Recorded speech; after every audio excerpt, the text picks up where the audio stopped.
Is 25-26 the year of Immanuel Quickley? Why is this season such a big deal for him? What's his best case scenario? That's all coming up on today's Locked On Raptors.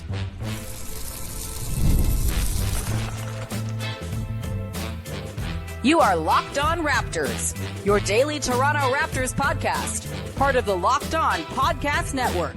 Your team every day. It's your favorite part of the day. Thanks for making Locked On Raptors your first listen every day. I'm Vivek Jacob. I've been covering the Toronto Raptors for 8 seasons across several outlets.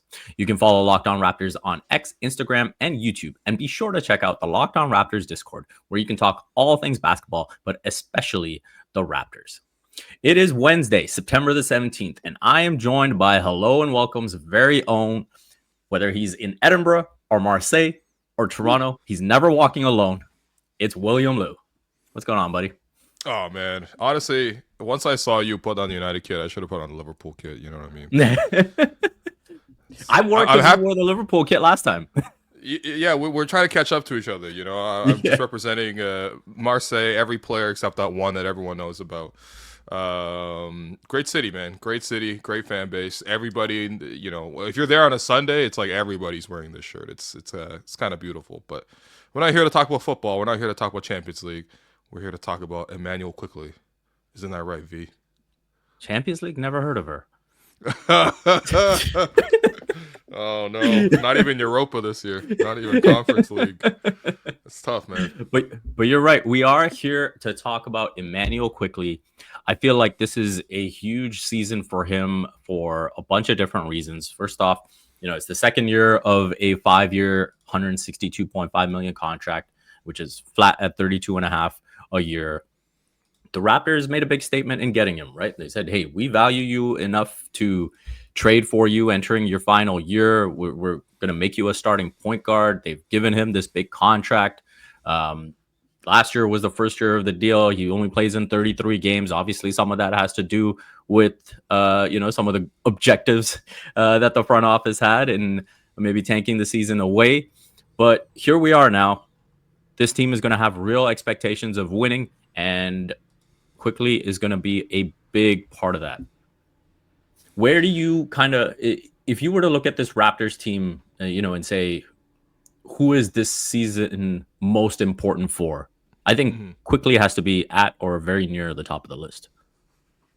Yeah, I think Quickley is like top 3 for me. I think obviously that the leaders of the team will be Scotty Barnes and Brandon Ingram. But I also think that I agree with you. Like, Quickley, if we just rewind a couple years, like, that was like the headline piece when the Raptors traded OG, right? And everyone knew that OG was a winning player. Everyone knew that he could really contribute. He went to New York, instantly took that team up a different level, and they've been to the playoffs every year.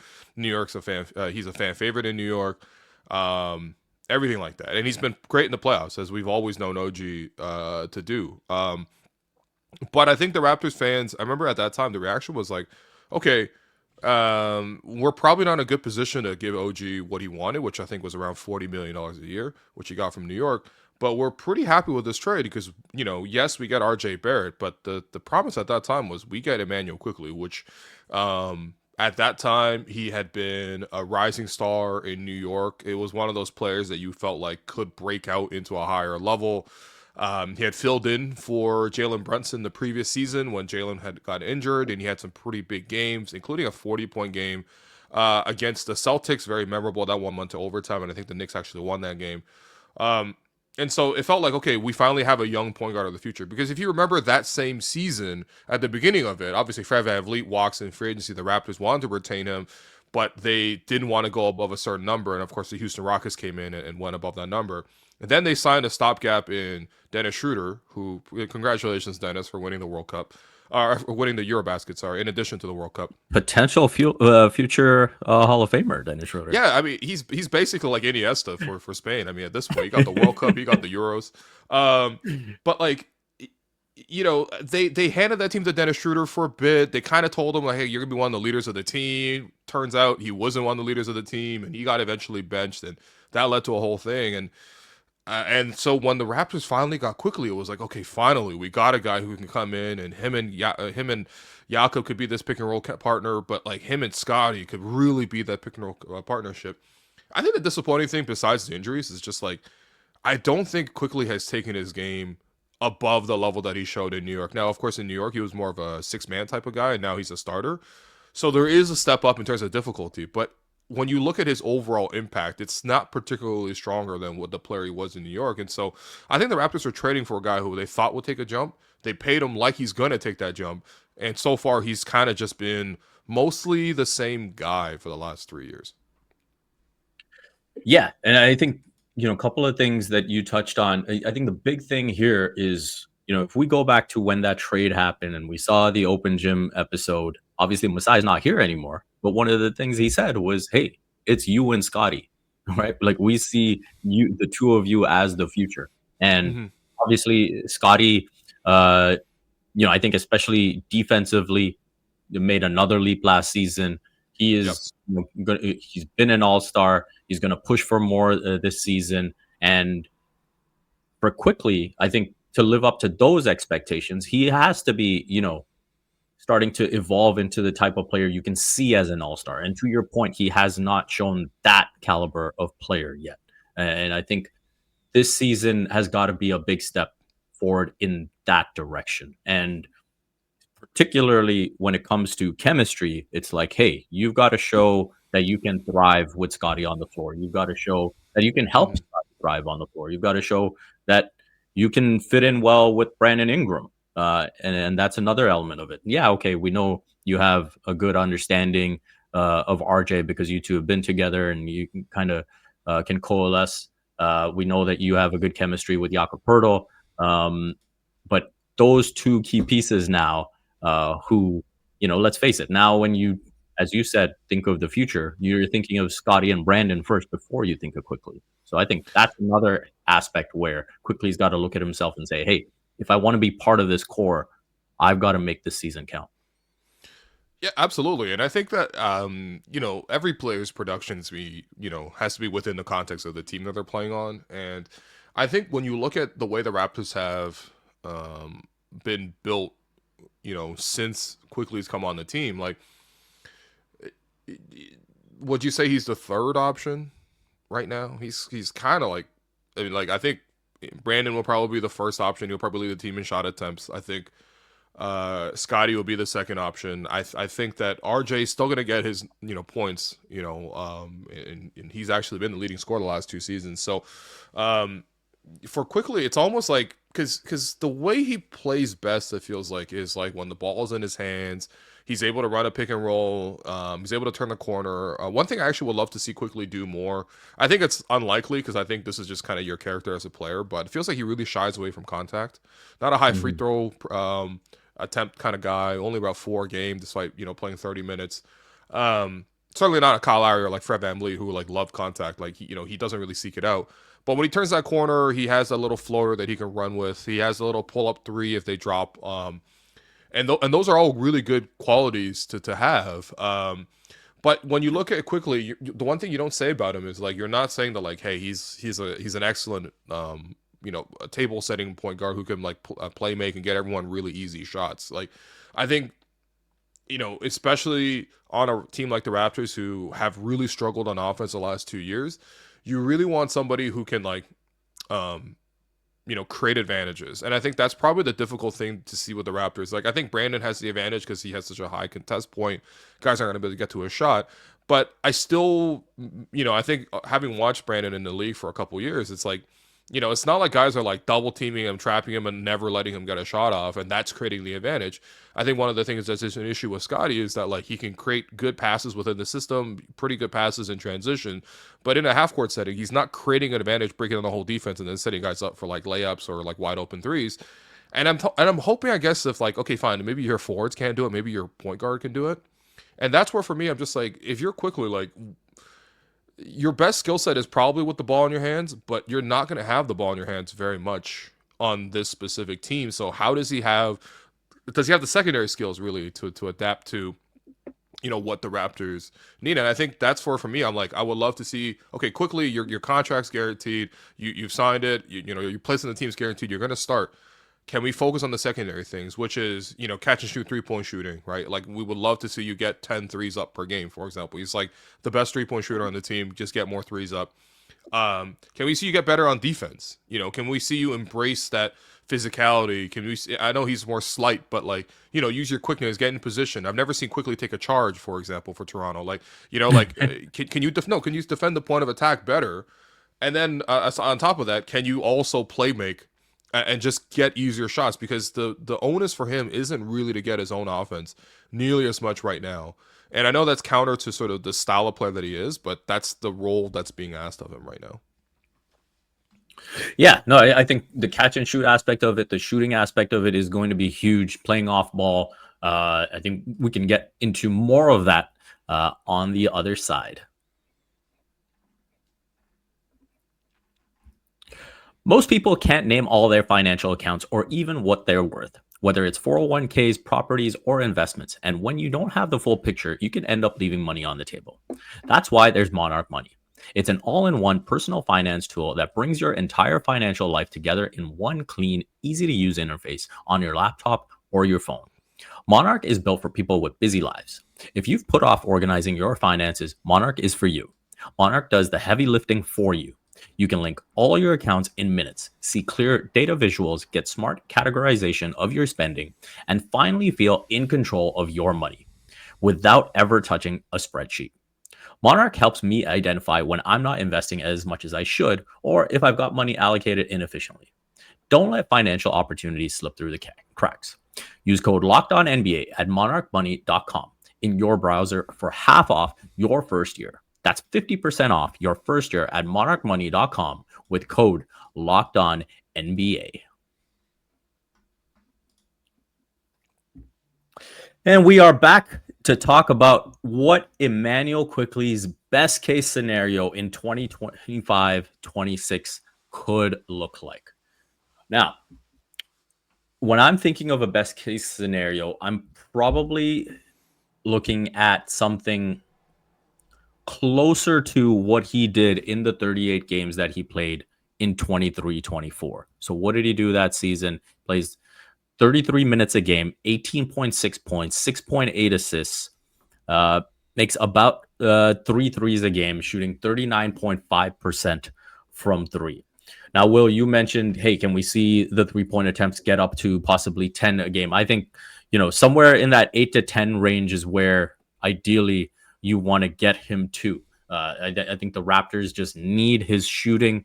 You look at this team, he is the best shooter on this team currently. And I think that's where it's going to be huge for him to play big minutes. I'm not quite sure that Jamal Shed is ready to be a true NBA backup point guard.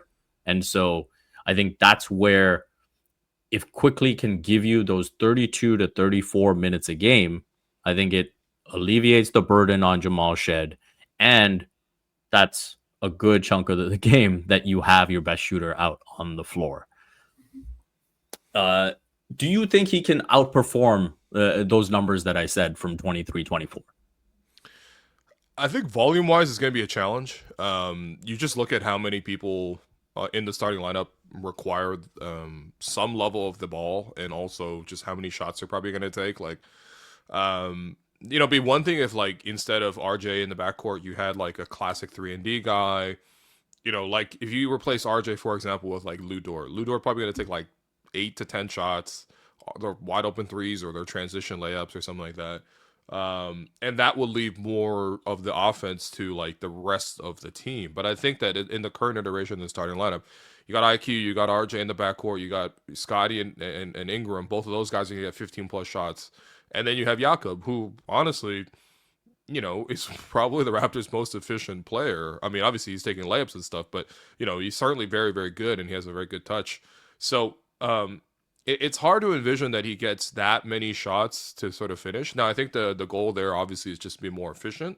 To your point, like him hitting 39.5% of his threes, like would love to see him in that 40% range. The Raptors last season, I think only Jamison Battle was like their only 40% 3-point shooter. You know what I mean? So in that sense, I also think that like there are moments where Quickly can get more of his own offense, right? I think that there's going to be lineups where whether he's mixed in with some of the second unit guys, if he's asked to sort of lead that group a little bit, I think he can sort of get free. The issue is, I think the Raptors are also quite invested in Jamal Shed. And based on last season, and I know that towards the end of the season, the Raptors were tanking and they were playing a lot of, similarly tanking opponents. Um, but I think Jamal actually has a lot going in his game. The issue is, I think both of those guys are only point guards, right? They're exclusively point guards, and even though they tried a little bit of 2 point guard lineup, you're just really small on the floor, especially Yeah. because you don't have a big backup center either, right? You figure that like maybe you can make it work if you have big guys in the front court to compensate for 2 small guys, like when the Raptors had Marc Gasol, but they also started Fred VanVleet and Kyle Lowry. That's cool because you have like a giant in the middle. Don't really have that really in second unit. Like second units can be like Sandro and Jonathan Mobo in the front court, maybe Colin Murray Boyles in that sort of mix. That's really small across the board. So I think it's the thing for me for Quickly is just like be more efficient and be better at the secondary stuff. Like be better at defending the ball. I think that one thing you'll see this season is like the Raptors continue to emphasize their improvements. I think really tangible improvements last year defensively. Thing is, I need RJ and I need Immanuel to be especially the ones taking up that challenge because I actually think the other guys are pretty good defensively. I think Ingram's probably like a neutral, but those 2 guys are going to be attacked the most, and I want those guys to sort of stand more tall and then just be more efficient 3-point wise. For me, it doesn't really matter. Even if like Quickly has like another 16, 17 point season, it doesn't really matter as much to me, but I just want to see him maximize the things that he can do. Yeah. So I think we both agree that he's going to be in more of a secondary role this upcoming season. It's going to come down to a lot of catch and shoots. Maybe, there'll be opportunities, obviously, where he gets the ball in the backcourt and he's like pushing the ball in transition, whatnot. Then we can see some of those, transition pull up threes. But I think when I was trying to figure out and crystallize exactly where I'd like to see Quickly improve in that aspect, I think there were a lot of times when I watched him last season, in particular, where when the ball is kicked out to him, I don't think he's necessarily shot ready. Yeah. And I think there's a lot of times where he catches it and then he's almost like waiting to see, oh, is this a good closeout? Is this a bad closeout? And then kind of makes a decision. And I think for him to be the shooter that the Raptors need him to be, he's got to be shot ready every time. And he's got to be a lot more decisive on the catch. And I think that's a big area of growth. The other thing I was thinking about is like, hey, he's never going to be, a great screener. Like when I think of like, say, for example, the success that like Fred had operating with Pascal or Kyle had operating with even with DeMar or whatever, Kyle can set the screen and set a good screen. And that creates that downhill momentum and that kind of breaks down the defense. And then you're getting clean looks.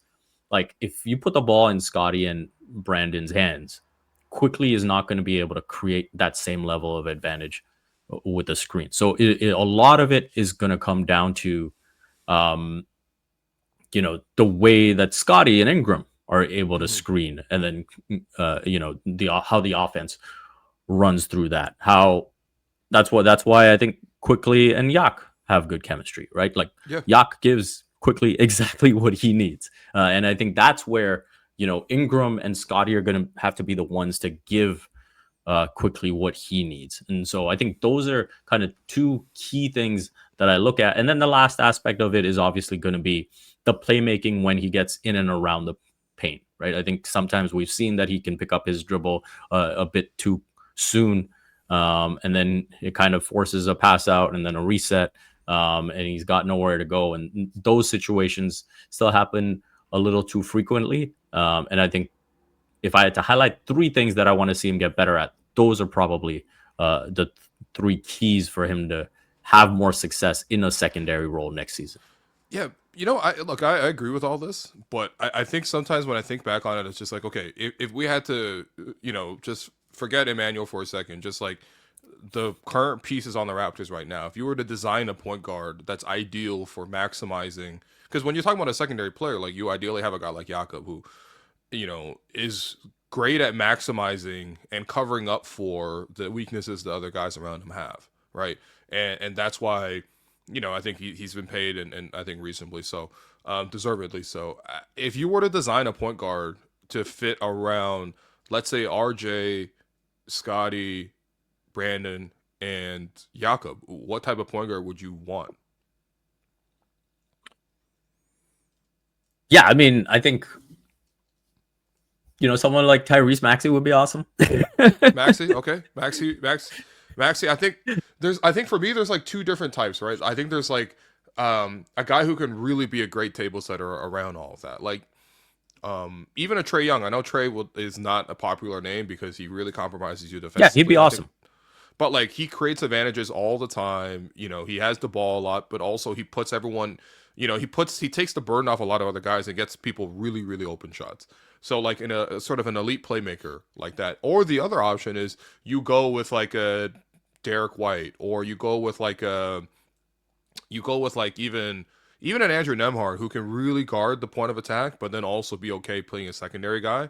Guys who can really lock down that point of attack and then also just like, play making a secondary role. Like those are the style of players that you would ideally like to have because, whether you either have a really good playmaker that's literally better at playmaking than Scotty or Brandon, or you have a guy who can really defend and hit open shots, and that allows those guys to have the ball more.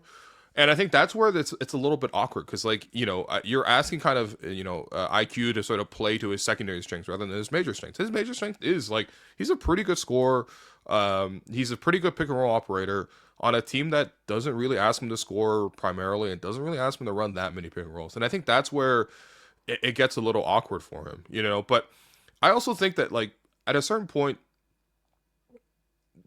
you're locked in contractually. It's not like he's going to get traded right now. I don't think that there's that much surplus trade value on his deal. In fact, a lot of the conversation this summer coalesced around, will the Raptors trade RJ? Will they trade Immanuel? And also that those two guys are not on value contracts. So I don't really see him moving anytime soon either. And I don't see him losing his spot to Jamal Shed unless Jamal makes some sort of significant leap. So at that point, it's like you're basically stuck here. You're not going anywhere. Try to make the most of it. And I took to Quickley's credit, we've been watching him throughout the summer. In fact, I mean, I missed the days of the Rico Hines runs where you get a lot of Raptors footage in the offseason. Those are certainly gone. Obviously, Pascal was a primary driver there.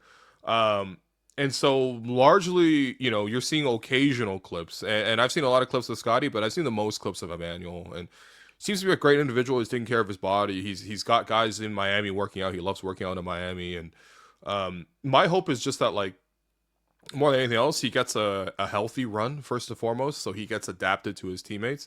And then at that point, he just like makes whatever sacrifices he needs to make the team win. I also think it's pretty realistic in a losing context where guys sort of like, I'm not even saying like get selfish and like sort of lose the plot, because I actually think that's probably one of the better things that Darko's done here. But at the same time, there's just not that pressure to win every game, considering you're pretty much trying to lose every game. I think I want to see you Quickley back in a winning context. He's contributed to winning teams in the past, obviously in New York.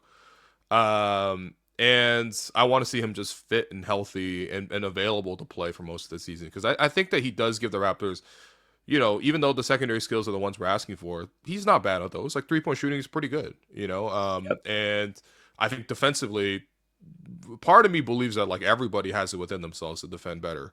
It really is just a matter of being focused and locked in night after night. And quite frankly, he's going to have to be, because who is going to be that point of attack defender for you in the backcourt, right? It's not going to be RJ. So it's going to have to be IQ. Yeah. No, I think we've covered everything in terms of what could a best case scenario for Quickley look like. Coming up next, we will get into what our most reasonable outcome is for Quickley and what that could mean for the season. Caffeine just got a flavor upgrade. 5-hour energy shots deliver tasty caffeine in 17 bold flavors. Each 2-ounce shot packs the caffeine of a premium 12-ounce cup of coffee, plus B vitamins and nutrients with 0 sugar and 0 crashes. What I love most is how portable they are. Big taste, tiny shot. You can take it anywhere and get that boost when you need it. Honestly, I love how fast it kicks in and that it's sugar free, so I don't have to worry about crashing later. Enough with boring, flavorless caffeine. It's time to give your caffeine a flavor upgrade with 5-hour energy shots. Get the favorites you love or be bold and try something new in store and online at www.5hourenergy.com or Amazon today.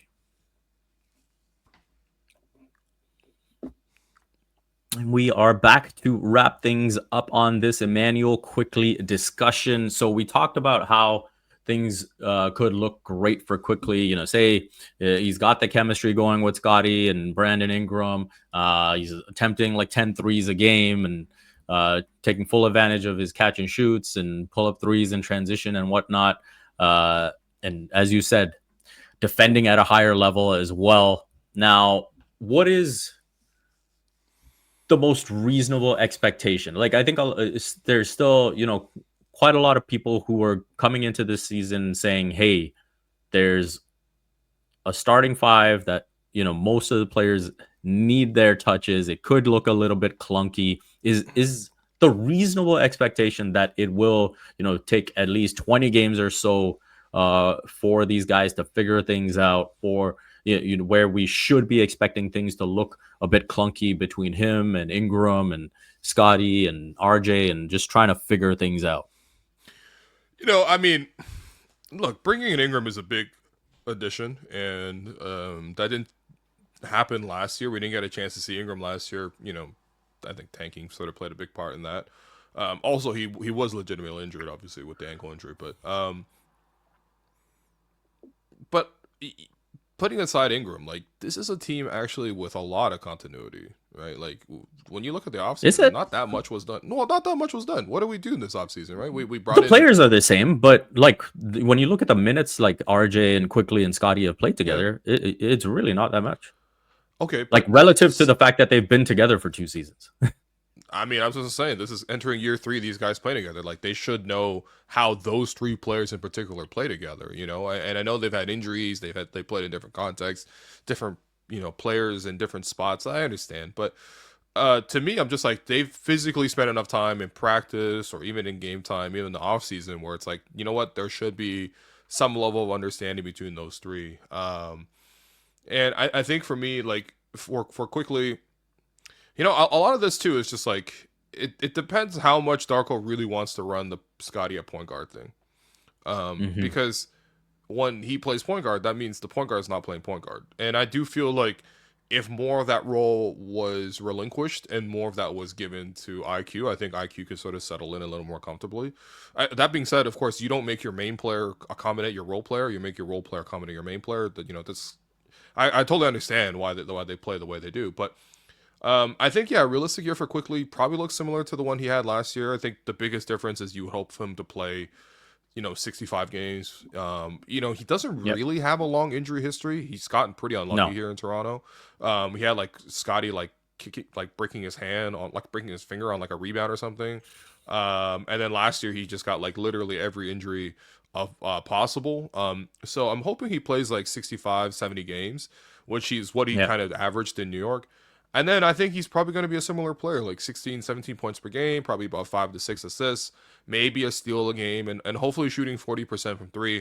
I love to see him get his efficiency up overall. I think he's a very good foul shooter, so I would hope he uses that ability to draw fouls a little bit more. He shies away from contact. I'm hoping that sort of just changes within him. And then I think the biggest sign of if Quickley's on is if he's looking for that floater and that little bank shot that he has, because that is a really good weapon. And when you combine that with the 3-point shot, all of a sudden it is pretty hard to guard Quickley. So if you can do those things and play some good defense, like I think that's actually within a pretty reasonable expectation. And I think more than anything else, it's just about staying healthy, man. Because I think that, he just hasn't had enough like consistent time in the game to sort of establish like how other guys are supposed to play around him even. Yeah, I think, part of why initially I was kind of like, okay, let's do Quickley best case scenario, Quickley worst case scenario. But for me, when I think of Quickley, I don't see him as a player who will have like this huge drop. And, I don't really, it's hard for me to foresee a situation where he comes in and he's only shooting like 30% from three. And, he's like all of a Yeah. sudden like not able to play make and all that. I think his floor is solid. Hmm. And so I think his floor, like as you said, when you look at what he did this past season, yeah, it was just the 33 games. It was just the 28 minutes per game, but it was 17.1 points, 5.8 assists, Yeah. 6.83 attempts per game, shooting 37.8%. So I think the floor is kind of like, hey, he'll give you like 16, 17 points, and he'll shoot around 38% from three. And I guess it comes down to what we think those numbers and that type of performance would mean for the team and how much of a Hmm. difference that means. If Quickly is just what he was last season, does that make the Raptors kind of a 500 team versus, say, as we were discussing with the best case scenario where he's attempting 10 threes a game and making 40% of them, Hmm. and he's showing great chemistry with Scotty and Ingram, is that then a 45 plus win team? Yeah, well, I mean, I think the interesting with Quickly is, I don't want to come across as pessimistic, so I want to highlight some of his strengths too. I thought his best moment last year was when the Raptors needed to close games, and he had a really good game. I remember down the stretch against Brooklyn, and he had a really good game down the stretch against Phoenix. That was the one where they hit 7 straight threes, and they sort of pulled away from the Suns in Toronto. Like, um, I think especially in crunch time. I mean, I'm curious to see how Brandon obviously is going to factor into all this. But I actually really enjoyed what Quickly was able to do in terms of taking control of the offense in crunch time. And not saying that like the last shot's going to go to Ingram and I want Darko to come out of every timeout being like, okay, we need a bucket. Let's clear out to give a pick and roll to Ingram. But I thought Ingram actually did a really good job just organizing the team. And especially because it felt like in crunch time he played a little bit more at the point in some of those games and had more of that control. So I think it also matters within games, not just like overall what he does, but especially in moments where they got to take care of the ball. They got to make sure they get a good possession. They got to make sure they make, if you're and the Raptors are leading and the other teams are fouling, like they got to make sure they get the ball to Quickly because he's shooting, what he shot 87% from free throw last year. Like those kind of things I think are also quite important. And honestly, those all fall into like the role of a point guard, right? Like when you thought about how the Raptors managed crunch time down the stretch, back in the golden years, it's like you give it to Kyle and you let him to sort of decide whether that's he's getting a little screen to get a mismatch for DeMar or Kawhi or Pascal to attack, or he's the guy who creating the decisions and then also winning key possessions down the stretch. And those are all like classic point guard duties. And so if Quickly can manage those in between moments and be a bit of that coach on the floor too, because the Raptors have those moments for wildness and sometimes they beat themselves with silly mistakes. And if you look back at one of the reasons why the Raptors lost so much, especially the first half of last season, man, they were terrible in crunch time. They lost every close game. So Yeah. hopefully Quickly swing some of those, and I think that probably will lead to the biggest change in the overall team success. Yeah, no more ethical tanking. Um, There's no more appetite for it, man. I'm sorry. It's like a yeah. prove it season for like the whole team, right? Like if you Oh think yeah. that like this team's worth keeping around and people should get paid and people should like continue to invest in this product, and also most importantly, fans should continue to invest in this product. Then yeah, man, you gotta you gotta show them something. The Raptors, yeah, last season they were the second worst team in crunch time last year in the entire NBA. Yeah. Yeah. Utah was the only other team worse. They were only slightly better than Miami, who genuinely had one of the most frustrating seasons. So, if you can improve your crunch time performance to even get to like neutral, even if you're neutral in crunch time, I think the Raptors make a big jump in the standings. Yeah. Yeah. No, I think that's a good place to leave it. We'll see how things shake out for Quickly and the team soon enough. Will, thanks so much for joining me. Let the people know where they can find you. You can find us at the Hello and Welcome podcast. Quick little plug, but yeah, we just got Andrew Nemhard on the show, Canadian point guard playing for the Indiana Pacers. And You got to let Bill yeah, Simmons know that. I don't know if you saw. oh yeah, he's like for Team USA, I want Nemhard. I'm like, all right, man. By the way, they were like, yeah, this guy's good, this guy's good, this guy's good. I'm like, damn, bro, like Scotty Barnes don't even have any pull to like being mentioned, because I feel like Scotty actually would be a great player to put in a secondary role, like kind of how Iguodala was for like the 2008 Olympics team. Like I actually thought Scotty, especially because they were like, oh, even like Aaron Gordon would be great. I'm like, bro, he's basically like a better Aaron Gordon at this point. Like let's put him in the game. Like it will work. You know what I mean? So and anyway, whatever. But yeah, I got to check off one of the bucket list items for me, which was to play a little basketball with an NBA player. So check out that interview if you haven't already. Make sure you go do that. If you want to carry on our discussion, head on over to the Locked On Raptors Discord. Link is in the description. And keep in mind, the Locked On NBA Top 100 is here. Voted on by the NBA hosts of the Locked On Podcast Network. Our Top 100 was formed by experts that cover these teams and players every day. Find the full list on Locked On Sports Today on YouTube or wherever you get your podcasts.